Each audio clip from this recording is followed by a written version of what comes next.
The USDA's Food Safety and Inspection Service database shows 47 separate recall actions tied to processed cheese and cheese-adjacent products between 2015 and 2023. Not all of them made national news. Most were Class 2. A few were Class 1, meaning the agency determined there was a reasonable probability the product would cause serious adverse health consequences. The one thing those 47 actions share: not one of the front labels told you what was actually inside before the recall. The front said cheese. The recall notice said something else entirely. You buy the block, the slice, the shredded bag. You've bought it for years, probably since childhood, because it's what was in the refrigerator and what went into the sandwich and what melted into the sauce without separating. The behavior of the product felt like the behavior of dairy: smooth, consistent, cooperative.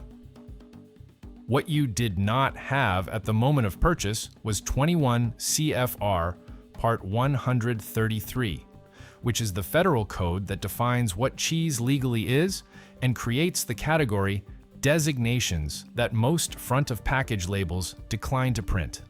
5 brands, one that cleared the threshold. The others are a documented case study in the distance between a word on a label and a federal definition in a code that most consumers will never read. Kraft Singles. Start here because Kraft Singles are the version of this problem that most people in this country grew up eating. The product launched in 1950.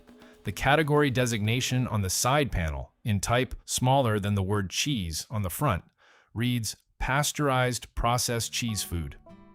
That designation, defined under 21 CFR 133.173, permits the product to contain as little as 51% actual cheese. The remainder can be legally composed of whey protein concentrate, milk protein concentrate, sodium citrate, calcium phosphate, lactic acid, sorbic acid, annatto extract, and enzymes.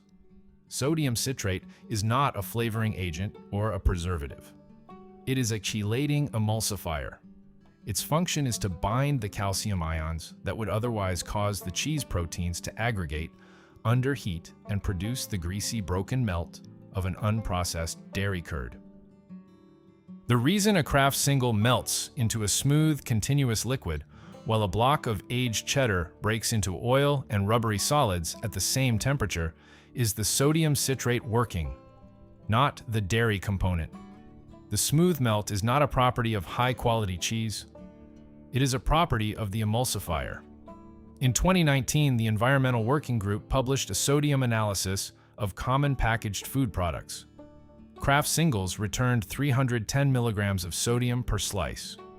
2 slices in a single meal contributes 620 milligrams toward a recommended daily ceiling of 1,500 milligrams for adults managing hypertension, before any other sodium source in that meal is counted.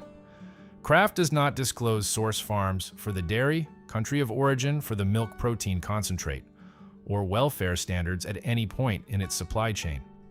The 51% cheese content minimum has not changed since the category was established. Kraft's formula has operated near that floor for over 70 years. Velveeta. In 2002, the FDA determined that Velveeta no longer met the minimum dairy content threshold for any recognized cheese standard of identity. The reclassification did not remove the product from shelves. Kraft reformulated.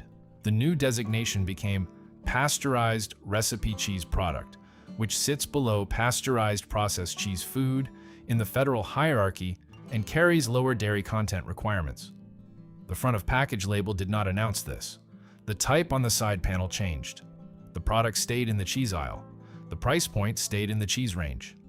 The current ingredient panel: skim milk, milk, whey, milk protein concentrate, milk fat, whey, protein concentrate, sodium phosphate, calcium phosphate, salt, lactic acid, sorbic acid, sodium alginate, apocarotinol, annatto extract, enzymes, cheese culture, vitamin A palmitate. Milk protein concentrate is a dried dairy byproduct produced by filtering whey through ultrafiltration membranes. It is a cheaper protein source than aged curd. It allows a manufacturer to meet protein content targets on the nutrition label while reducing the actual cheese required in the formulation. Consumer Reports tested multiple processed cheese products in 2021 and found that milk protein concentrate was associated with measurable reductions in flavor complexity compared to products using 100% aged curd. In 2021, Kraft Heinz paid $14.3 million to settle a class action lawsuit over Velveeta's ready in 3.5 minutes microwavable meal claims. The allegation was that the stated preparation time was materially inaccurate. The settlement established a documented record of inaccurate label claims at the company that also manufactures Velveeta's reformulated version of itself. Great value shredded mozzarella, Walmart. Shredded cheese requires an anti-caking agent. Without it, the individual shreds bind together in the bag and the product becomes unusable before the sell-by date. The FDA permits cellulose powder, derived from plant fiber, as that agent at up to 2% by weight under 21 CFR 133. Walmart's Great Value shredded cheese line uses cellulose powder. The mozzarella meets the standard of identity for low-moisture mozzarella under 21 CFR 133.155. The dairy content is real. The question the label does not answer came from a 2016 Bloomberg Businessweek investigation that commissioned independent laboratory testing on store-brand shredded cheese products. Great Value shredded Parmesan, from the same Walmart store-brand line, returned a cellulose content result of 8.8%, more than 4 times the permitted 2% ceiling. Walmart disputed the testing methodology. The FDA opened a review. No enforcement action against the specific product appeared in the subsequent public filing record. The FDA did not publish the findings of its review. The shredded mozzarella is a separate SKU from the Parmesan that was tested. There is no documented finding that it exceeded the cellulose limit. What the 2016 testing established is that the Great Value shredded cheese line had at least one product on the public record with a cellulose result 4 times the legal ceiling, and the regulatory response produced no published outcome. The mozzarella sits in that unresolved context. Laughing Cow Original Creamy Swiss. The product weighs 21 grams per wedge. 43% of that weight is water. The dairy base is processed Gouda and Edam, emulsified with sodium citrate, sodium phosphate, and citric acid into a spreadable texture, with milk and cream added back after processing to adjust the final consistency. The federal designation is pasteurized processed cheese food with added ingredients. The dairy content meets the 51% floor. The original Creamy Swiss contains 35 calories and 160 milligrams of sodium per wedge. The calorie number reads as light. The portion is small. Consumers reaching for Laughing Cow, specifically to reduce caloric or sodium intake, typically use 2 to 3 wedges in a single application, bringing the sodium per serving to 320 to 480 milligrams from a product positioned as the lighter choice.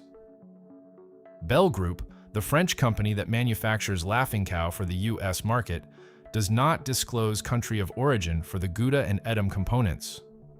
The USDA does not require that disclosure on processed cheese food labels. The spreadability of the product, which is the primary consumer appeal, is the result of the emulsification and water addition. It is not a natural property of the dairy. Boar's Head American Cheese. Boar's Head operates in a different information environment than the packaged cheese aisle. At the deli counter, the consumer selects by weight, the cheese is sliced to order, and the ingredient panel is on the block, typically facing the case interior. The buyer orders a quarter pound and receives it without seeing what went into the product. The premium implied by the deli counter presentation, the uniformed staff, and the Boar's Head brand identity creates an assumption of higher quality sourcing. The product inside the glass is pasteurized processed cheese food, minimum 51% dairy content, sodium phosphate emulsifier, milk protein concentrate, at a per-pound price that carries a deli premium over the identical federal category on the packaged aisle. In August 2024, the USDA issued a Class 1 recall for Boar's Head liverwurst after a Listeria monocytogenes outbreak linked to their Jarratt, Virginia processing facility. The outbreak resulted in 9 deaths and 57 hospitalizations across 18 states. The recall expanded to 7 million pounds of deli meat products.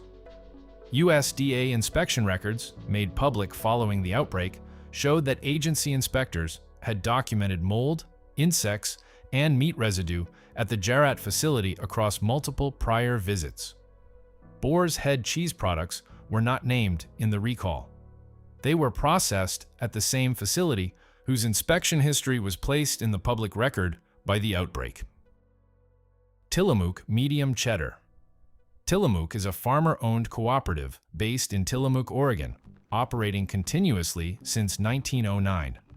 The medium cheddar meets the federal standard of identity for cheddar cheese under 21 CFR 133.113.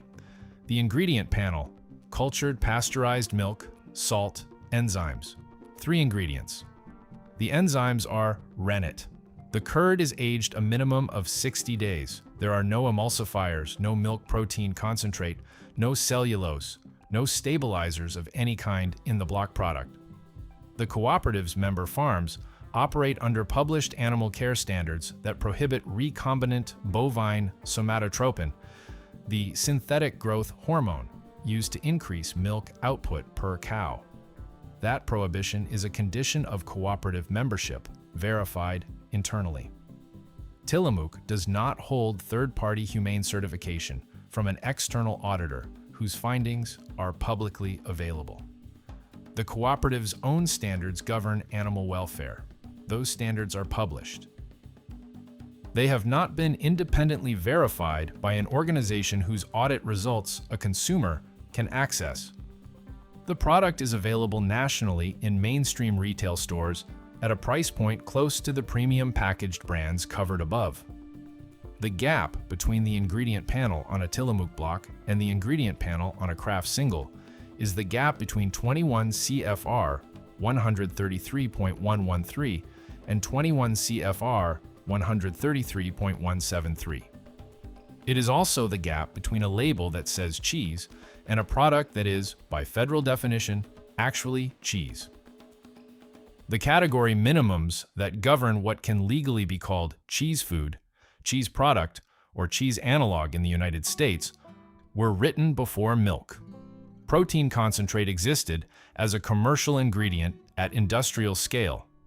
The 2002 Velveeta reclassification is the last time a major processed cheese product faced a public federal reckoning over dairy content.